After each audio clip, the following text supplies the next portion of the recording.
Welcome to 15K Plus Random Movie Reviews, where we take random movies from Metacritic's 15K Plus movies to randomly watch whether we like it or not.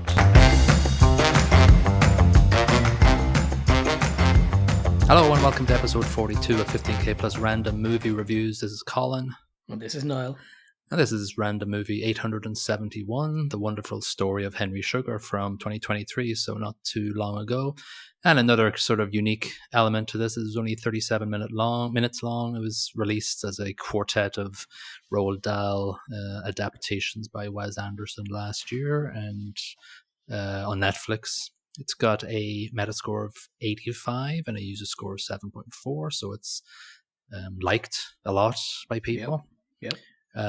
What's your favorite Wes Anderson movie? Oh, The Grand Budapest Hotel. I love that movie. I absolutely adore that movie. Yeah, same. I think that would be the one. I haven't actually watched all of his movies, to be honest. Nor have I, but I have seen quite a few. I haven't seen Asteroid City yet. I'm not sure I want to. Even though it doesn't get completely smashed, it doesn't get what you would expect from a Wes Anderson in terms of review, which is kind of upsetting. I did see somebody talk about this, saying that this was a return to form post Asteroid City. Right. So maybe yeah. Yeah, it's an interestingly produced and directed short movie. It's unique. It really is. Yeah. What's your favorite Roald Dahl adapted movie? Ooh, see, again, it's not a Wes Anderson movie. The Fantastic Mr. Fox is a fantastic movie. Well, then I did like the Iron Giant back in the day. Mm-hmm. So, I don't know. The Witch is fantastic. God damn it, Matilda was amazing. My friend Danny DeVito. Yeah.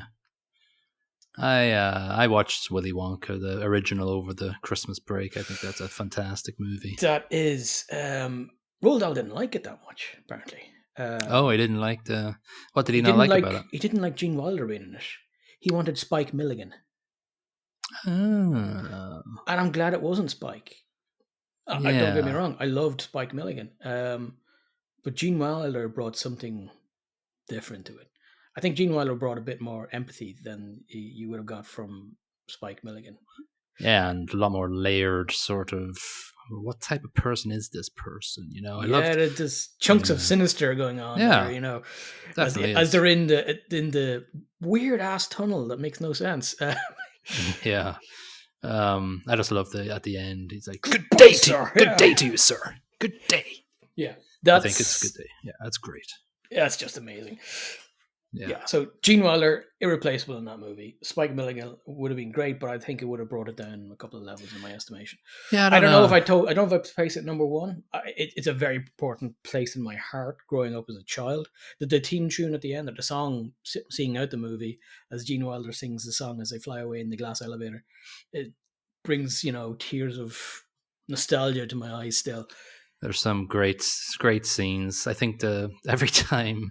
The Candyman story, he's very sort of child, sort of weirdo.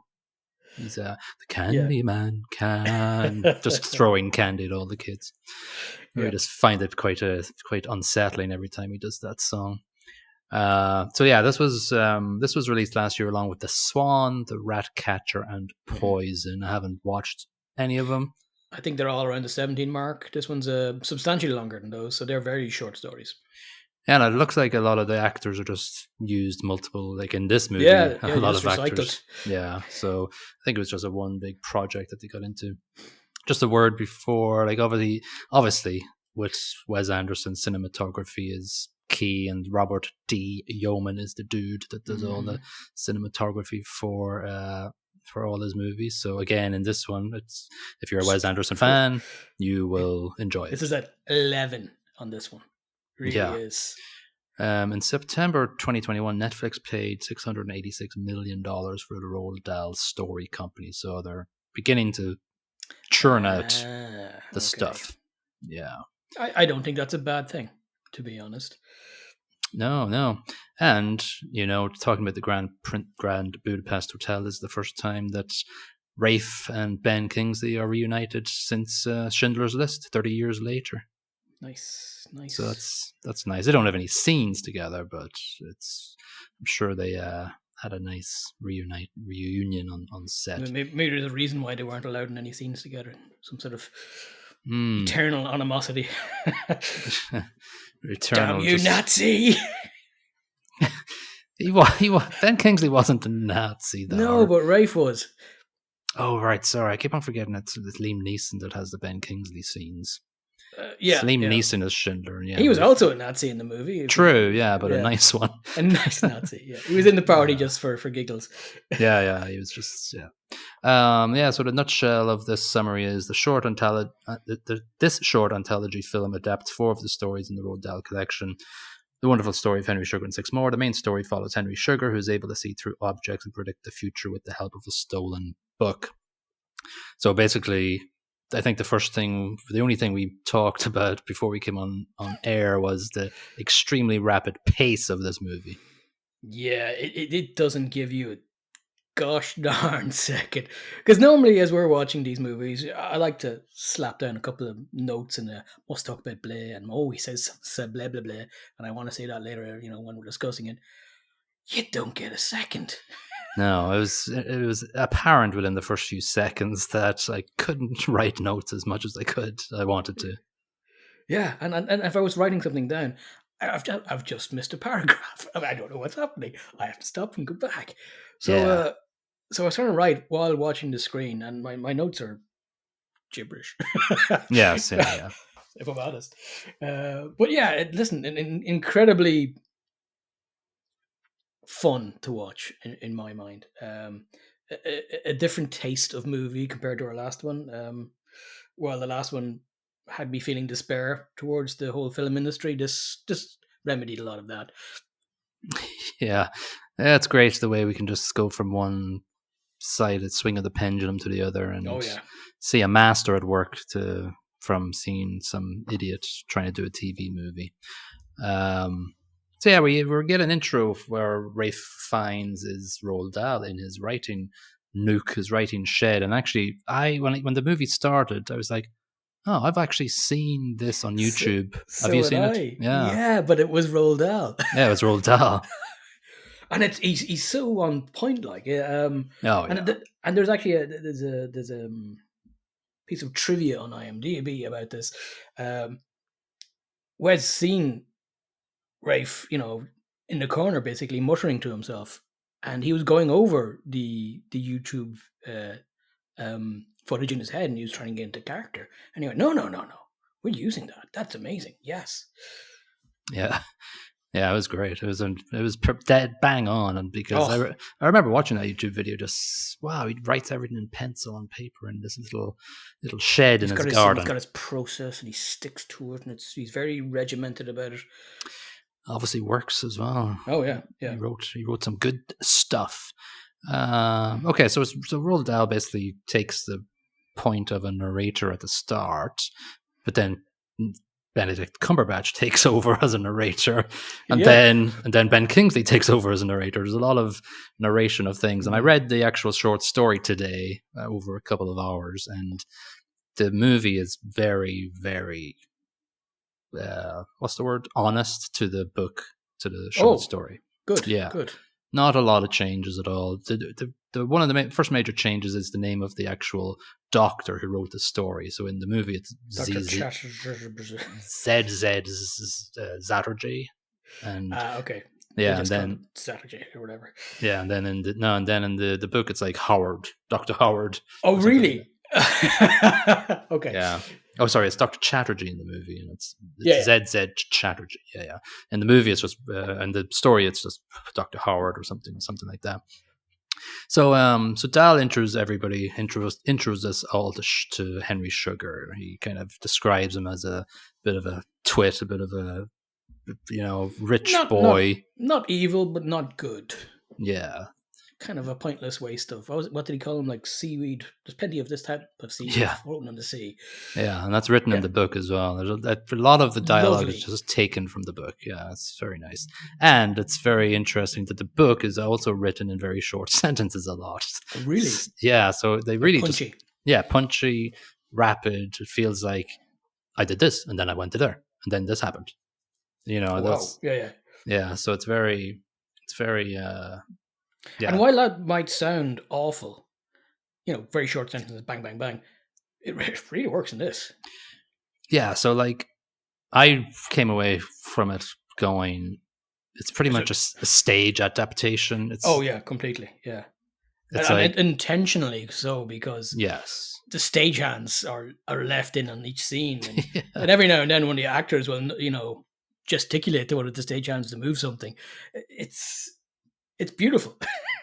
yeah. Intentionally theater. It's intentionally theater. It's intentionally a nod to the short sentences in the Mm, story. yeah. When there's floating people in the story, there's So boxes under them. but that's used to great effect. Yeah, And it's not limited to just to theater effects. Like it's a movie, so they've got a bit of wiggle room to slap in some effects when it saves money, which they did. But for the most part, it feels just like being in the theater. yeah, and like so they basically the first couple of scenes you just have this sort of cardboard scenery and they roll in and they roll out and props are brought in and it's very much just like we're watching a stage show in 2x fast forward speed pretty Oh yeah. much. Well, what I'd like to just interject here though is one thing that is very apparent for us straight from the start. Though is each individual story segment has a main narrator, but they always, when they're talking as Roald Dahl, they look directly into the camera and speak directly to the viewer, uh, which is fantastic. And then as they're discussing something with another cast member, they're looking directly at them. But everything that's Roald Dahl's voice, I suppose, is right in your eyes, which is great. Yeah, it's a unique sort of movie and the way it's delivered and the way it's presented to the viewer. You're kind of sucked into it, and you kind of have to be. It's kind of like a tornado of Yeah. words and narration. Uh, so Henry Sugar, he's at this rich bloke's house, and he finds a little pamphlet, famous Jewish sports stars. That's an airplane quote. Sorry, I had to. Yeah. Not quite that, but yeah. No. So it's basically The Man Who Sees Without His Eyes by Dr. Z.Z. Chatterjee. Yeah. And so then he sits down to write, and then Dev Patel takes over the narration as the doctor. And it's rapid. It's basically the story of them as doctors, and Ben Kingsley, Imdad Khan, comes in and goes, "Can you wrap my eyes up, please?" Yeah, They're and going, "What the that's hell?" and it gets better at this point. I'm a stunking fanboy of Kingsley. I think he's bloody amazing, and he's great in this. Yeah, it's sort of when it gets his point in talking and narrating, he's sort of nervous and anxious, and it's part of his character as the Yeah, person in the show. So when he's yeah, narrating, he's quite nervous doing it. He's very jittery. So yeah. it's Because the one thing Kingsley isn't is nervous on stage because he started theater well yeah, before he went anywhere near a movie. yeah. So he's basically going, listen, I'm in a theater show. I do a trick where I can see when my eyes are closed, but I want doctors to basically put over everything over my eyes because audience doesn't believe me, and they never do. Even when I do it, they clap and everything, but they just don't. They They're don't. looking for the trick. They're looking for the trick. So the doctors put liquid on his eyes to seal his eyelids, puts bread dough on his eyes, Yeah. and then puts a massive kind of Bandage hedge thing. sandwich. Yeah. Leaves some room for his nose to breathe. So he just walks out and skips past the trolley and walks down the stairs, and the doctors are chasing him. Hops onto a bike and off he goes on a It's amazing. pole. Yeah. What I love is that the bike is facing into the hospital, but then rotates on a pole, and he just jumps on. Yeah. Off he goes. So Dr. Chatterjee's going, all right, I need to see this show. So he goes to the Royal Palace Hall where it's shown and just basically shows the audience and not the show, which is great. It's another choice of Wes Anderson, and has Chatterjee just narrating and describing what he saw, and he basically goes back backstage and goes, I need to talk to you. I need to interview you. I need to learn a lot. You. I'll study you. And then it zooms in on his black ear hair again. Yeah. Said he'd increasingly for a lot of black ear hair. So then he has an interview with Imdad. So then Ben Kingsley takes over the narration. So we've had Ray Fiennes, we've had Cumberbatch, we've had Dev Patel, and now we've got Ben Kingsley in their narration style. It starts off at Flashback. it flashes back to his story of how he learned how to do what he needed to do, and he looking for the yogi. So this is a very nice visual part where the jungle scene is brought in, and there's layers of jungle. Did your wife watch this with you? She did indeed. Did she know Russo? Yes, that's exactly what I had. But I was like, oh yeah, I got to write that down.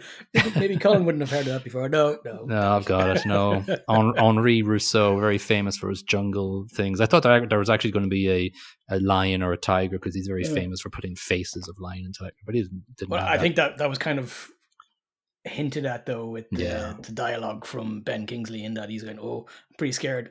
I'm pretty sure something's rustling down there. Could be the guy I'm looking for. Could be a tiger. Could be a tiger. So he finds a disciple and he chases him through the jungle. Then he witnesses the yogi doing his levitation, aka a box underneath him, but not really a box. And then he just goes up and goes, I want to learn. And then the yogi throws a rock at him. And he goes, sorry about that. Sorry about that. And it cuts back and goes, yeah, I still have the scar on my leg. So he then goes, all right, I need to train you then because I'm sorry for throwing the rock at you. Now, in the short story book, that doesn't happen. This is probably one of the little things that they changed. He basically yells at him and says, get the hell out of here. But he keeps coming back day after day after day. Gotcha. And then he goes, well, I'm not going to train you. Go to another place and another yogi will train you. So I think they made the right choice to sort of break down or keep the story very quick. 20 years pass by and he trains to see stuff. Yeah, so he does it by staring at a candle for like X amount of minutes and then focusing only on the image of his brother. Who was recently deceased brother at the very start. But at the end of it, he's dead like 20 years or 20-something years. Yeah. And for a while, he can only focus for like 4 seconds, but then he gets it up to a minute, and then he gets to 5 minutes. That's when the magic happens. Yeah, and so he seems to see stuff, and it's shown his progress, and he can see stuff through his through blindfolds and things like that, and he can read entire books without opening his eyes, that sort of stuff. Yeah. One of the things I'm getting my short story and my movie confused, but can you remember if during the telling of the story that the yogi told them, if you use your skills to earn money or to try to get famous, or you tell somebody about your skills, you'll die a young death? Nope, that was not in the. Okay. Well, that's interesting because that's what happens later on. Spoiler alert to Imdad. He doesn't die young, but he dies quite quickly, and that's what happens in the next scene when he explains the. Oh yes. Okay, that's never really explained, but yeah, okay, that makes sense. Yeah, it's not explained. So so we flash forward. Then that's his story, and the two doctors going, yeah, let's go and watch his performance again. Let's just see this for our same eyes again. I'll take. Moss from the IT crowd, who I actually think is kind of out of his depth here a little. Richard Ayoade is, but thankfully his roles are quite simplistic. Yeah, and even then it's just like, it's a bit low. It's a low bar you're setting there. On the same screen as Ben Kingsley, he is certainly out of his depth, yes. Yeah, even Dev Patel, he's like... Anyway, so basically Imdad has died. The night performance is cancelled, and that's the end of that flashback within a flashback within a flashback. So we go back to Henry Sugar. Yeah, it's like Inception. That's what I've written down right here. So we go back to Henry Sugar. He takes the book. He says, I want to do this because I can make money by looking through cards at casinos. and so he wants to see the cards. He starts practicing visualizing his own face as opposed to anybody he loves, because he doesn't love anybody but himself. Yep, good move. Yeah. So there's a montage of 11 and a half months of visualizing. And he So tries instead to of 20, 30 years for yeah. Khan, Yeah. because he loves himself so much. Yeah. Well, in the book it says the yogi says there are one or two people in the world that can do this quicker. Then Yeah. when he realizes he does this, he's like going, I'm one of those special people. So Same he's in sort of, the same movie. in the movie, yeah. Yeah. So blending the realities here. So then there's 3 years and 3 months where he gets it down to 5 seconds per card, because that's what you need to do when you're playing blackjack, basically. So off he goes to say, all right, let me just try this in a blackjack at the casino. So Jarvis Cocker welcomes him behind the desk as he goes into the casino. Not the first time Wes Anderson included Jarvis Cocker in a movie either. Oh, where did he use him? He was in The Fantastic Mr. Fox, playing a guitar. Petey. I wonder why he likes to use Jarvis Cocker. Likes the music. Probably. Common people. So he basically the casino scene isn't really that dramatic or anything. He just sees the card and he walks away with $6,000, right? Rather interestingly, when he goes in, he looks around and he just has contempt for all the people that he would have originally found his friends. Yes, that's mentioned in the book a bit more too. He's been on a journey basically, and learning these skills has made him a different person. So he's walking outside, and this is where we get a little meta by going Roald Dahl, or is it Roald Dahl doing narration here? Or is it Cumberbatch? I think it's Cumberbatch. Basically saying, if this was not a real story, then I would go home, I would look and get an X-ray, and I'd see a blood clot, and I would he'd look into the mirror using his newfound skills, yeah, and see that there's a blood clot climbing all its way up to my heart, and I'm about to keel over.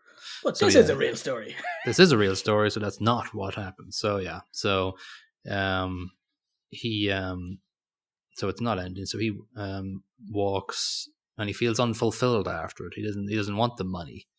So he starts the next morning. He starts throwing it down onto the plebs down below. This leads to one of my favorite, tiny little scenes. But there's a knock at the door. Then a very harsh knock at the door, and there's a cop standing outside, and it's our good friend Ray Fiennes again. He's like, hello, what's this all? What are you doing? And he's like, what are you doing? What do you mean? I didn't do anything illegal. I just chuck money at people. You're an idiot. You're just like one of those. Why don't you give it to school, hospitals or orphanages? Yeah, and he's like, oh, yeah. Yeah, you got a point. That's kind of better idea. Yeah, it's better thinking. So there's a sort of a he gets to this plan where I'll do this casino plan, and then it goes through he walks off screen and he goes into many costumes. It's quite a nice scene, nicely produced scene. One of Benedict's skill sets, though. He's very good at the swift accent changes. Yeah, he's one of the good actors of our generation. So basically his plan is that he'll go into casinos all around the world. He'll take money from them and wire them to John Winston, which is the accountant for his dad and his dad's dad, Dave Patel again. Yeah, and then that'll be through Switzerland though, and they get 120 million, I think, in 1 year. Yeah, and they set up a bunch of hospitals around the world and orphanages, and they do good things, and they're not crap hospitals; they're good ones. Yeah. Did he mention like a makeup, fancy dress, costume guy in the movie? Yeah, he gets mentioned after end. His death. Yeah. Yeah. He's written it up a bit more in the book. It's actually a bit more stretched out a bit. So yeah, Henry died 63, 21 hospitals, and he's got this like Buddha pose montage that happens as well. That's quite nice through the different scenes. And Winston phones Dahl is the last scene, basically going, will you write the story of Henry Sugar? The Dahl's initial reaction is, it sounds bloody boring. yeah but he convinces him. Yeah. And this book is then written as a true story. Yeah. Meta end. Yeah, and it's one of the most pleasurable things I've had to, I'm not going to say endure, but experience as part of this whole thing, this is one of my favorite. Oh, Easily. oh Yeah. wow. Well, it's not. It's quite different. It may be unfair at times to compare a short movie like this because it's snappy and punchy. But yeah, what I like about it is the difference of it. Like, there isn't that many different genres out there. And not to say that this is on its own genre, but it's conducted very differently from a long form film. Yeah, and sometimes you just want a short movie. You do. Um, And when it's visually as stunning as this and yeah, uh, but does punchy. everything about this, even though it's punchy and it keeps you, revved up, is all very wholesome as well. Because it's Roald Dahl, and, the moral is always a good thing, and the good guy always wins. Um, so it's a happy thing. Nothing bad happens in it. There's, people die, but you don't really care. It's a lovely story because it's Roald Dahl again. Yeah, and it's a all encapsulating short story. Yeah, Yeah, doesn't and doesn't have to make a whole heap of sense. Who cares? yeah, yeah. So, like plot wise, yeah, I don't know if I'm going to be rating it as much as you, sort of because of a short movie. But plot wise, I gave it 3.5 out of 5, just to I think it's good. I think it's good. I think it's delivered well, and it's got the onion layer, skin peel layers of the narration, and I was happy with it. I went with a 4. Yep. It's a good story. It's Roald Dahl. Everything Roald Dahl has written. I'd never actually heard of this before. But everything I've read of Roald Dahl, and I've read a few recently because I've got 2 young kids, so I've been reading them. Roald Dahl, like Danny, Champion of the World, was the most recent one I read. Mm, Twitter when they were a bit younger. The Twitters, not the Twitter. the God damn twits. it! Not Elon Musk. No. The twits. I love all the stuff I've read of his, especially recently with the kids. This amazing, just as good as everything I've read in the past. Yeah, Yeah. Yeah. Um, acting, I gave 3 out of 5. I'm happy with it. It was, I think, the speed of the narration sort of dilutes the acting quality a little bit in my mind. It's obviously still good acting. It's 3 out of 5 acting, but I just feel like in the very very rapid pace of it, it's you lose a little bit, but then you obviously have great performances all around. But I don't think it's 4 in my opinion. see, I went with 4 again. I'm afraid, Okay, no, that's good. and mostly because of a couple of little. I thought Benedict was very good, and his rapid transition between characters in one of the scenes was well done. But then Kingsley, his little nervous twitches towards the fourth wall, Yeah, just so nice. I again, I just love everything he does. Dev Patel, fantastic. Moss, uh, yeah, yeah, yeah. Listen, good, very good. yeah. So basically, there is no hardly any music in this movie. So sound brackets track, you got to look at the sound. Like I basically just gave it 2.5 because there's no soundtrack to this movie. That the credits roll to silence. There's a Yeah, little bit of incidental classical music a at bit of times. Wolfgang Amadeus Mozart, Hmm. apparently, but it doesn't really do much. It doesn't No, have to. no, it doesn't have to, and The heavy but lifting is all the non-stop narration. Like, music would be lost anyway. yeah, and I think it's going along the lines of being a stage show, and you don't get Yep. that in a stage show. So yeah, but I gave it 2.5 because that's just the way it is. Yeah, 2.5 here as well. If we were to perhaps be a little bit kinder, we'd give it a weighted overall part of the score, but let's not bother with that. No, 2.5 is spot on. It doesn't take no, away, it doesn't add. Meh.